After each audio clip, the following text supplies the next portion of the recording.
உலகின் 14 நாடுகளில் இருந்து இறக்குமதி செய்யப்படும் மரக்கறி வகைகள், பழங்கள், தானிய வகைகள் மற்றும் 300க்கும் அதிகமான நந்திமார்க் தயாரிப்புகள் என அனைத்து பொருட்களையும் மொத்தமாகவும் சில்லறையாகவும் எம்மிடம் பெற்றுக் கொள்ளலாம்.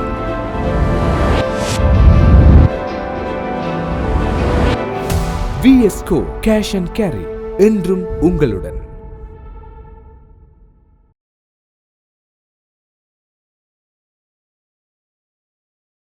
தமிழ் உறவுகளே வணக்கம். பிரான்சில் எழுத்து இலக்கியம், நாடகம், திரைப்படம் என்பனவற்றின் ஊடாக ஈழத் தமிழர்களின் அடையாளமாக நம்மத்தியில் திகழ்ந்து கொண்டிருக்கின்ற சோபா சக்தி அவர்களுக்கு பிரான்ஸ் நாட்டில் விருது கிடைத்திருக்கின்றது. இது ஈழத் தமிழர்கள் அனைவருமே மகிழ்ச்சி அடையக்கூடிய ஒரு விடயம். குறிப்பாக புலம்பெயர்ந்து பிரான்ஸ் நாட்டில் வாழ்ந்து கொண்டிருக்கின்ற ஈழத் தமிழர்களுக்கு பெருமை சேர்க்கின்ற ஒரு விடயம் நிகழ்ந்திருக்கின்றது. சோபா சக்தி அவர்கள் பற்றி பல்வேறு விமர்சனங்கள் இருக்கலாம், அது வேறு. ஆனால் அவருடைய எழுத்து கலை முயற்சிகள், பிரெஞ்சு நாடகங்கள் பலவற்றில் அவர் தொடர்ச்சியாக நடித்துக் கொண்டிருக்கின்றார். தொழில் முறை கலைஞராக பணியாற்றி கொண்டிருக்கின்றார். பிரெஞ்சு திரைப்படங்களில் நடித்துக் கொண்டிருக்கின்றார். ஆகவே அவரை இப்பொழுது பிரான்ஸ் தேசம் அங்கீகரித்திருக்கின்றது. ஒரு ஈழத் தமிழர் எழுத்தில் பிரெஞ்சு மொழியில் அந்த நூல் மொழிபெயர்க்கப்பட்டு அந்த நூலுக்கு இப்பொழுது விருது கிடைக்க பெற்றிருக்கின்றது. இந்த விவரங்களை எல்லாம் அவரிடத்தில் இருந்தே நாங்கள் கேட்டு அறிந்து கொள்வோம். அவர் எழுதிய சலாம் அலைக் என்ற நாவல் எமில் கிமே என்ற விருதை, ஆசிய இலக்கியத்திற்கான எமில் கிமே விருது 2026 கிடைத்திருக்கின்றது. சோபா சக்தி அவர்களே, இனிய நல் வாழ்த்துக்களோடு உங்களை வரவேற்றுக் கொள்கின்றோம். வாழ்த்துக்கள். வணக்கம். வணக்கம் ராஜரண்ணா, வாழ்த்துக்களுக்கு மிக்க நன்றி. உங்களை சந்திப்பதில் உண்மையில் மகிழ்ச்சி அடைகின்றோம். அதாவது பிரான்ஸ் நாட்டில் பல்வேறு விதமான அடையாளங்களோடு எங்களுடைய தமிழ் மக்கள் இப்பொழுது நடை போடுகின்றார்கள். எல்லா துறைகளிலும் அவர்கள் சாதனை புரிய வேண்டும் என்பதுதான் எங்களுடைய எதிர்பார்ப்பு. அந்த வகையிலே எழுத்துத்துறையில், நாடகத்துறையில், சினிமா என்று வருகின்ற பொழுது நீங்கள் பிரெஞ்சு சினிமாவில், பிரெஞ்சு நாடகத்தில், இப்பொழுது இலக்கியத்தை பொறுத்தவரையில் பிரெஞ்சு இலக்கியத்திலும் நீங்கள் பிரெஞ்சு நாட்டில் தெரிந்த ஒருவராக, புகழ்பெற்ற ஒருவராக திகழ்வது என்பது மிகவும் பெருமைக்குரியது, பாராட்டுக்குரியது. கூறுங்கள், சலாம் அலைக் நாவல், இதன் சிந்தனை எப்படி உங்களுக்கு எழுந்தது? இந்த நாவல் விருது பெறும் அளவுக்கு சென்றதற்கான காரணம் என்ன? இந்த சலாம் அலைக் நாவல் தமிழில் 2022 எழுதப்பட்டு கரு பிரதிகள் பதிப்பகத்தால் இந்தியாவில் வெளியானது. இந்த நாவலை நான் எழுதுவதற்கான அடிப்படையாக இருந்தது சொந்த அகதி பயணம். நான் பிறந்த அல்லைப்பட்டி கிராமத்தில் இருந்து 1988 ஆண்டு இந்திய அமைதிப்படை காலத்திலே அங்கிருந்து தப்பி பாதுகாப்பான ஒரு இடத்தை சென்றடைய வேண்டும் என்பதற்காக பிரான்சை நோக்கி பயணித்த காலங்கள் கிட்டத்தட்ட 5 வருடங்கள். 88 புறப்பட்ட நான் 93 தான் பிரான்ஸ் வந்தடைந்தேன். இந்த 5 வருட காலத்திலே நான் இலங்கையில் பயங்கரவாத தடுப்பு சட்டத்தின் கீழ் கைது செய்யப்பட்டு சிறையில் அடைக்கப்பட்டதில் தொடங்கி பல்வேறு ஆசிய நாடுகளுடைய எல்லைகளை கடந்தது, சிறைகளில் அடைப்பட்டது, தாய்லாந்திலே ஒரு 3 வருடங்கள் அகதியாக வாழ்ந்தது, பின்பு அங்கிருந்து ஒரு திருட்டு கடவுச்சீட்டிலே பிரான்ஸ் வந்து பிரான்ஸ் விமானத்திலே இறங்கி கைகளை உயர்த்தி அகதி தஞ்சம் கோரியது. அங்கே உடனடியாக என்னை பிரெஞ்சு காவல்துறையினர் கடுமையாக தாக்கியது. பின்பு என்னை தடுப்பு காவலிலே சில நாட்கள் வைத்தது. இவை எல்லாமே ஒரு 25 வருடங்களாக 30 வருடங்களாக என் மனதிலே என்னை அலைக்கழித்துக் கொண்டிருந்த சம்பவங்கள். இந்த கதை நம்மில் பல பேருக்கு நடந்த கதைதான். ஈழத்தமிழர்களை பொறுத்தளவுல இந்த கதை ஓரளவுக்கு எல்லாருக்கும் தெரிந்த கதைகளும் தான். ஆனா பிரெஞ்சுக்காரருக்கு இந்த கதை புதுசு, அல்லது அவர்கள் அறியாத ஒரு பக்கம். அவர்கள் பார்க்கிறார்கள், பரிசிலே நிறைய இலங்கையர்கள் இருக்கிறார்கள். திடீரென 83க்கு பின்பு ஆயிரக்கணக்கில் வருகிறார்கள். இவர்கள் ஏன் வருகிறார்கள்? எங்கிருந்து வருகிறார்கள்? எதற்காக வருகிறார்கள்? இவர்கள் யார் என்கிற கேள்வி அவர்களுக்கு இருக்கிறது. அகதி என்றால் யார் என்கிற ஒரு கேள்வி ஒரு பொதுவான உலக கேள்வியாக இருக்கிறது. இவற்றுக்கு எல்லாம் பதிலளிக்க வேண்டும். அதை என்னுடைய சொந்த வாழ்க்கை பின்னணியில் வைத்து, எவ்வாறு ஈழத்தமிழன் ஒருவர் அகதியாகிறான், எவ்வாறு அவன் அகதியாவதற்கான அகச்சூழல்களும் புறச்சூழல்களும் போர்ச்சூழல்களும் அமைந்திருக்கின்றன, எது அவனை அகதியாகிறது, எது அவனை தாய்நாட்டை விட்டு துரத்துகிறது, தாய்நாட்டை விட்டு துரத்தப்படுபவனுக்கு ஐரோப்பிய நாடுகளோ சரி அல்லது அகதி தஞ்சங்கள் வழங்கும் மற்ற நாடுகளோ சரி எவ்வாறு வரவேற்பை அளிக்கின்றன என்பதை குறித்த எனது பார்வைதான் இந்த நாவல். இந்த நாவல் வெளியான பின்பு இது மலையாளத்தில் மொழியாக்கம் செய்யப்பட்டது. அது இதுதான் மலையாளத்தில் மொழியாக்கம் செய்யப்பட்டது. இந்த நாவல் ஒரு வித்தியாசமான நாவல். நீங்க பாத்தீங்கன்னா இங்க முன்னுக்கு சிவப்பு கலர், பின்னுக்கு நீல கலர். இது தமிழும் அப்படித்தான் இருக்கும், பிரெஞ்சிலும் அப்படித்தான் இருக்கும். 2 சைட். அதாவது நீங்கள் நூலின் எந்த பக்கத்திலிருந்தும் இந்த கதையை படிக்க தொடங்கலாம். இதற்கு முன்பின் என்ற பக்கங்கள் கிடையாது. ஆனால் இரண்டுமே வெவ்வேறு கதைகள் இல்லை, ஒரே கதை தான். ஆனால் நீங்கள் எந்த பக்கத்துல இருந்து படிச்சுட்டு வந்தாலும் நீங்கள் கதையை வந்தடைவீர்கள். இவர்தான் இந்த நாவல் எழுதப்பட்டது. பின்பு சென்ற வருடம் இது பிரெஞ்சிலே மலையாளத்துக்கு பின்பு பிரெஞ்சிலே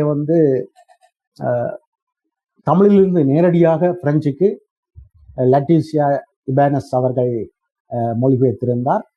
அவர் ஏற்கனவே என்னுடைய இச்சா நாவலையும் பிரெஞ்சில் மொழிபெயர்த்திருந்தார். அதன் மூலம் இப்பொழுது இந்த நாவல் ஏற்கனவே ஓரளவுக்கு பிரெஞ்சு வாசகர்களுடைய கவனத்தை ஈர்த்திருந்தால் கூட இந்த விருதுக்கு பின்பு அது பரவலாக பிரெஞ்சு வாசகர்களை சென்றடையும் என்று நான் நம்புகிறேன். இதன் மூலம் இலங்கையில் நடந்த இன ஒடுக்குமுறைகள், தமிழ் மக்கள் மீது இலங்கை அரச படைகள் மட்டுமல்லாமல், இந்திய அரச படைகள் மட்டுமல்லாமல், நம்முடைய தமிழ் இயக்கங்கள் உட்பட சாதாரண ஒரு மனிதனுக்கு இழைத்த துன்பங்கள், அதன் வழியாக அவன் அகதியாக உருவாகி பல்வேறு சவால்களை எதிர்கொண்டு உயிரை பணயம் வைத்து அவன் ஒரு நாட்டை வந்தடைவது, வந்த நாட்டிலும் அவனுக்கு வரவேற்பில்லை. அங்கே அவன் காலந்தோறும் புறக்கணிப்புகளையும் இன வெறுப்புகளையும் எதிர்கொண்டு வாழ்வது என்ற இந்த கதையை நான் பிரெஞ்சு மக்களுக்கும் சொல்லக்கூடியதாக இருக்கிறது. இந்த விருது மூலம் இந்த கதை அவர்களையும் பரவலாக சென்றடையும் என்று நான் நம்புகிறேன். சோபா சக்தி அவர்கள் 1993ஆம் ஆண்டு பிரான்ஸ் தேசத்திற்கு அகதியாக வந்த பொழுது அடித்தவர்கள் இப்பொழுது அரவணைத்து மரியாதை செலுத்துகின்றார்கள் என்றால் அது சோபா சக்தியின் எழுத்துக்கு கிடைத்த மதிப்பளிப்பு என்றே கூற வேண்டும். நீங்கள் கூறினீர்கள் இப்பொழுது இந்த சலாம் அலைக் நாவல் பிரெஞ்சு மக்களிடம் சென்றிருக்கின்றது.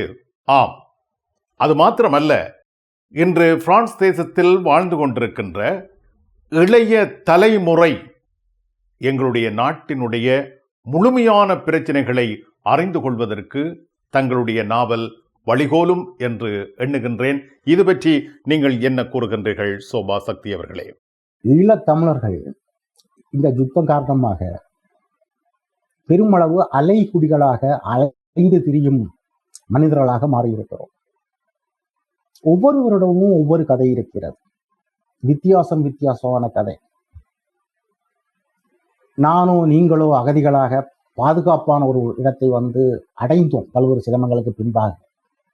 எத்தனை பேர் பாதுகாப்பான இடத்தை அடைய முடியாமல் வழிகளிலே பணிகளிலே சிக்கி இறந்திருக்கிறார்கள். படகிலே கடலை கடக்கும் பொழுது கடலிலே சமாதியாகியிருக்கிறார்கள், எத்தனை பேர் காணாமல் போயிருக்கிறார்கள், எத்தனை பேர் அகதிகளாக ஐரோப்பாவையோ அல்லது கனடாவையோ சென்றடைந்த பின்பு கூட அகதி தஞ்சம் மறுக்கப்பட்டு விசா அற்றவர்களாக ஒரு திருட்டுத்தனமான வாழ்க்கையை வாழ நிர்பந்திக்கப்பட்டிருக்கிறார்கள். ஆக பல்வேறு ஆயிரக்கணக்கான லட்சக்கணக்கான கதைகள் இருக்கின்றன. இந்த கதைகள் எல்லாமே அகதிகள் என்ற பொதுச்சரடில் கோக்கப்பட்டிருந்தால் கூட ஒவ்வொருடைய அனுபவங்களும் வித்தியாசமானவை. அதிலே ஒருவனுடைய கதையைத்தான் நான் இதில் சொல்லி இருக்கிறேன். ஆகவே சொல்லப்பட வேண்டியது இன்னும் பல லட்சக்கணக்கான கதைகள். ஒரு பார்வை இருக்குது பொதுவா, அது பிரெஞ்சு மக்களிடமும் இருக்கிறது, நம்மளுடைய மக்கள் பல பேரிடமும் அது இருக்கிறது, ஐரோப்பிய மக்களிடமும் இருக்கிறது. அகதிகளை ஐரோப்பா அல்லது பிரெஞ்சு இருகரம் விரித்து வரவேற்று அணைத்துக் கொள்கிறது என்கிற ஒரு எண்ணம் இருக்கிறது. நான் பிரான்சுக்கு வந்த 1993 காலப்பகுதியில் அப்படி இருக்கவில்லை, இப்பொழுது அப்படி இருக்கவில்லை. இப்பொழுது இன்னும் நிலைமைகள் மேலும் சிக்கலாக இருக்கின்றன. அகதிகள் மீதான வெறுப்பும் இன வெறுப்பும் நிற ரீதியான பாகுபாடும் அதிகரித்துக் கொண்டே செல்வதை நாங்கள் பார்த்து கொண்டு இருக்கிறோம். போருக்கு, செல்லுக்கு, குண்டுக்கு தப்பி ஓடி வந்த இடத்திலும் பல்வேறு விதமான புறக்கணிப்புகளையும் பாகுபாடுகளையும் நாங்கள் பார்க்கிறோம். இதை எங்களுடைய மக்கள் விளங்கிக் கொள்ள வேணும். ஐரோப்பிய நாடுகள் காட்டக்கூடிய மனிதாயுமானம் என்கிற முகத்திற்கு பின்பு இருக்கக்கூடிய அரசு வன்முறைகளையும் இனவெறியையும் நாங்கள் புரிந்து கொள்ள வேண்டும் என்பது ஒரு முக்கியமான விஷயமா இருக்குது. இந்த நாவலை பொறுத்தளவு நான் பிரெஞ்சு அரசாங்கத்தை சாடி இருக்கிறேன், பிரெஞ்சு அகதி அமைச்சகத்தை சாடி இருக்கிறேன், உச்சகட்டமாக பிரெஞ்சு தேசிய கீதத்தையே நான் கேலி செய்திருக்கிறேன். பிரெஞ்சு தேசிய கீதம் நீங்கள் படிச்சீங்கன்னு சொன்னா லாமார்சே என்று சொல்றது, இப்ப வர வெட்டுவன் கொத்துவன் எதிரிகின்ற ரத்தத்துல குளிப்பன் என்றுதான் அந்த தேசிய கீதம் அமைஞ்சிருக்கும். அதை கூட நான் தெளிவு பண்ணியிருப்பேன். ஆக எனக்கு என்ன பொறுத்தளவுல மேற்கு நாடுகளின் மனிதாபிமான அரசுகளின் முகமுடி மீது எனக்கு எக்காலத்தில் நம்பிக்கை இருந்ததில்லை. அத எனக்கு மட்டுமல்ல, எங்கள் சமூகத்துக்கு மட்டுமல்ல, பிரெஞ்சு சாதாரண மக்களுக்கும் சொல்ல வேண்டிய ஒரு கடப்பாடு எனக்கு இருப்பதாக உணர்கிறேன். அதனால்தான் நேற்று முன்தினம் இந்த விருதளிப்பு விழாவில் பேசிய விருது குழு ஏற்பாட்டாளர்கள் ஒருவர் பேசும் பொழுது, இனி வரப்போகும் பிரெஞ்சு நாவல்களின் திசையை சலாம் அலைக் போன்றவைதான் தீர்மானிக்கும் என்று சொன்னார். ஆகவே ஒரு இலக்கியம் உண்மையை பேச வேண்டும். நான் எப்பொழுதும் அதை என் இலக்கியத்தின் வழியை செய்து கொண்டிருக்கிறேன். இந்த நாவல் இனி வரப்போற எங்களுடைய சந்ததிக்கு தங்களுடைய முன்னோர்கள் எவ்வாறு இந்த நாட்டை வந்தடைந்தார்கள் என்ற சரிதத்தின் ஒரு சிறு பக்கத்தை சொல்லக்கூடியதாக இருக்கும் என்று நம்புகிறேன். அதற்கான எனது சாட்சியத்தை இந்த நாவலில் விட்டு வைத்திருக்கிறேன். நல்லது சோபா சக்தி அவர்களே, நீங்கள் பணியின் நிமித்தம் இப்பொழுது கூட நீங்கள் பிரான்ஸ் தேசத்தில் இல்லை, விருது கிடைத்திருக்கின்ற நேரத்தில் கூட நீங்கள் பயணத்தில் இருந்ததாக பதிவிட்டிருந்தீர்கள் முகநூலில். ஆகவே அந்த பயணத்தை மேற்கொண்டு நீங்கள் தற்பொழுது இந்தியாவில் தங்கியிருக்கும் நேரத்திலும் எங்களுடைய தொடர்பை ஏற்று இதில் பங்கு பெற்றி உங்களுடைய கருத்துக்களை எல்லாம் முன்வைத்திருக்கின்றீர்கள். ஒரு மிக நீண்ட செவ்வியை உங்களிடத்தில் இருந்து பெற்றுக்கொள்ள வேண்டும். பல்வேறு விடயங்கள் நீங்கள் பேசக்கூடியவராக இருக்கின்றீர்கள். அந்த விடயங்கள் எல்லாம் பேசி நாங்கள் பதிவாக்கி கொள்ள வேண்டும். இப்பொழுது மீண்டும் உங்களுக்கு ஆசிய இலக்கியத்திற்கான எமில் கிமே விருது 2026 கிடைத்தமைக்கு தமிழ் சார்பிலே எங்கள் இனிய நல் வாழ்த்துக்களை தெரிவித்துக் கொள்கின்றோம். பிரான்ஸ் நாட்டுக்கு வாருங்கள்.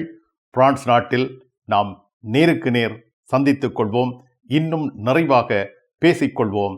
மிக்க நன்றி சோபா சக்தி அவர்களே. மிக நன்றியும் வணக்கமும் ராஜரண்ணா. வணக்கம். வணக்கம். உலகின் 14 நாடுகளில் இருந்து இறக்குமதி செய்யப்படும் மரக்கறி வகைகள், பழங்கள், தானிய வகைகள் மற்றும் 300க்கும் அதிகமான நந்திமார்க் தயாரிப்புகள் என அனைத்து பொருட்களையும் மொத்தமாகவும் சில்லறையாகவும் எம்மிடம் பெற்றுக்கொள்ளலாம்.